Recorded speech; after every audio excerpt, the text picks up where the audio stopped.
ఇప్పుడు సమంత గారు ఇందులో మీకు బాగా కష్టపడ్డారు అన్న సీన్ ఎక్కడన్నా కనిపించిందా? ఎక్కడన్నా అనిపించిందా?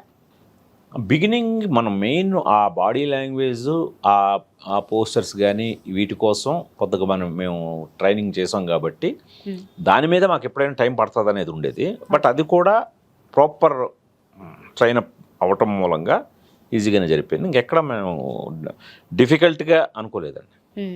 ఓకే. రుద్రమరేవి తర్వాత మళ్ళీ ఇప్పుడు మళ్ళీ లేడీ ఓరియంటెడ్ మూవీ లాగే వస్తున్నారు.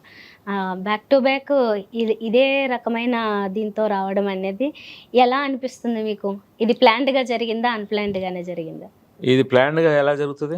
నేను రుద్రమదేవి తర్వాత హిరణ్యకశ్యప అది ఉంది కాబట్టి అనుకునేది జరగలేదు. మళ్ళీ ఇలాగా అది. కానీ ఇంకొకటి మీరు అన్ని ఇప్పుడు న్యూ ఎరా, ఇది న్యూ ఎరా కాదనలేము, ఇది వేరే స్టైల్ మొత్తం. కాకపోతే ఇలాంటివి ఎంచుకుంటున్నారు చూడండి. ఇంకా ఇప్పుడు ఒక కమర్షియల్ వే జనరల్గా చూసే ఎలాంటి కాన్సెప్ట్ లాంటి మూవీ మళ్ళీ మీరు ఎప్పుడు టచ్ చేస్తారు? ఎందుకంటే దీని తర్వాత మళ్ళీ హిరణ్యకశ్యప అనే టచ్ చేసేది. దీన్ని మించిన కమర్షియల్ ప్లాట్ లేదు నా దృష్టిలో. ఓకే. నేను శాకుంతలం అనే ప్రాజెక్ట్ని ఎంత నమ్ముతున్నానంటే ఇది ఏ కమర్షియల్ సోషల్ సినిమాకి తీసిపోని పొటెన్షియల్ ఈ ప్రాజెక్ట్లో ఉంది.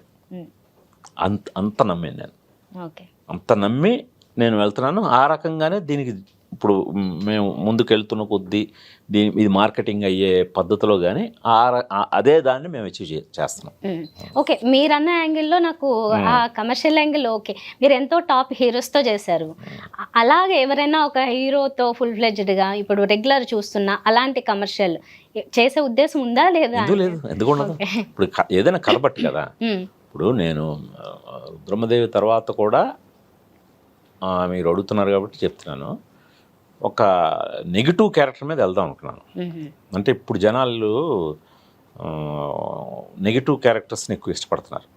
హీరోలు అందరూ కూడా నెగిటివ్ రూల్సే చేస్తున్నారు. ఇప్పుడు అలా ఉంది. సో అందుకని ఒక మంచి నెగిటివ్ క్యారెక్టర్ మీద, ఒక విలన్ మీద వెళ్దాం అని నేను అనుకొని ఆ ప్రాసెస్లో మనం యూజువల్గానే మనం ఎప్పుడో కొన్ని క్యారెక్టర్లు అనుకుంటే దానికి ఒక రూటెడ్ లెవెల్లో ఏదైనా మంచి బేస్ ఏదైనా దొరుకుతుందా ఇలా ఆలోచించేటప్పుడు మనం కొన్ని మైథాలజీస్ని కూడా ఆలోచిస్తాం ఇదివరకు. ఎందుకంటే మన మైథాలజీ చెప్పాను కదా, చాలా రిచ్ కంటెంట్ ఉంది మన దగ్గర, మన ఇండియన్ మైథాలజీ. సో వాటిని మనం ఫాలో అయ్యి ఇన్స్పిరేషన్గా తీసుకుంటేనే చాలు. సో చాలా బోల్డ్ కథలు పడతాయి. సో అలాగా నాకు ఓకే ఏ క్యారెక్టర్ని మనం స్టడీ చేయొచ్చని అనుకుంటున్నప్పుడు నాకు హిరణ్యకశ్యప క్యారెక్టర్ అతన్ని మించిన విలన్ ఎవడు లేడనిపించింది.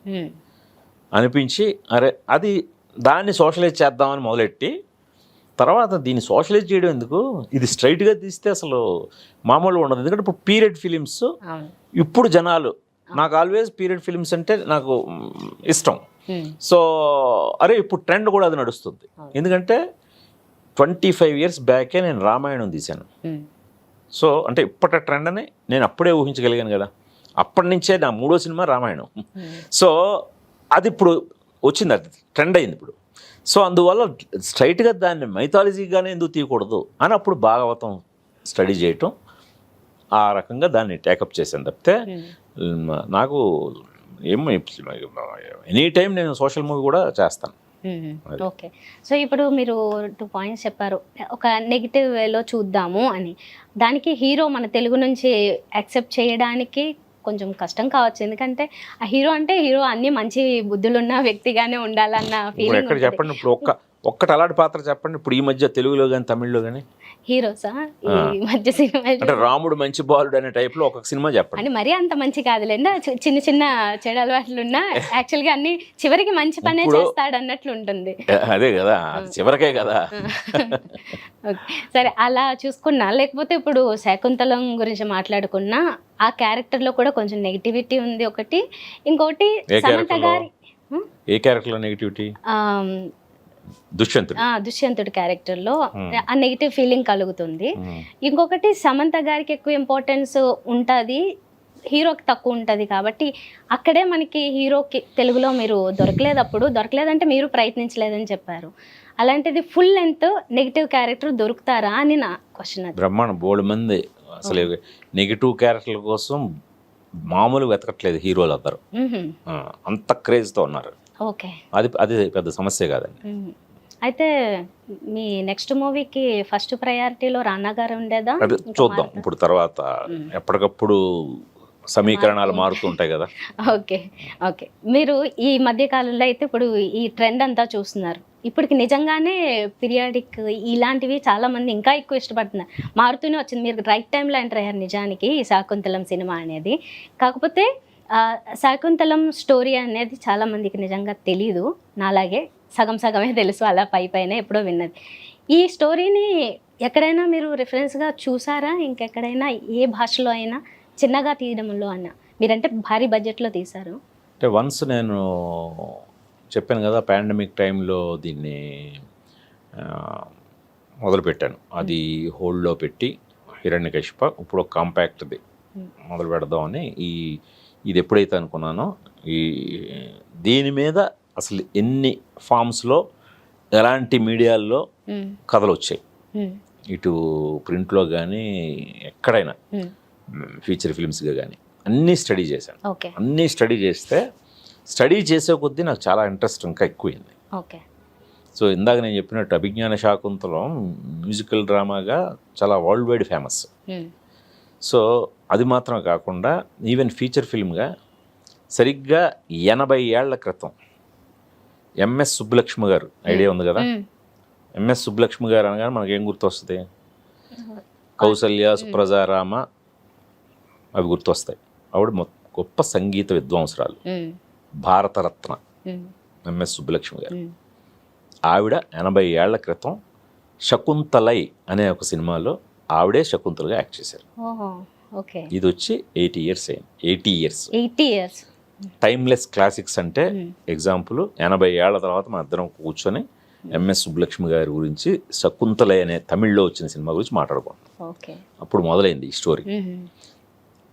తర్వాత ఒక 3-4 ఏళ్ళ తర్వాత శాంతారాం గారు, శాంతారాం అని ఆయన చాలా గ్రేట్ డైరెక్టర్ నార్త్లో, అంటే మన కె విశ్వనాథ్ గారికి కూడా స్ఫూర్తి ఆ డైరెక్టరే.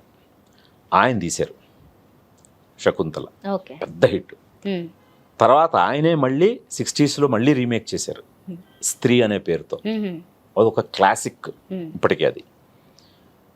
తర్వాత 60s ఎన్టీ రామారావు గారు తీశారు.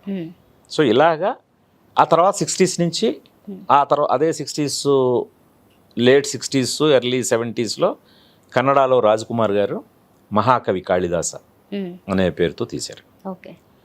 ఇంకే ఈ 40 ఏళ్ళ 50 ఏళ్ళ వరకు మళ్ళీ రాలేదు.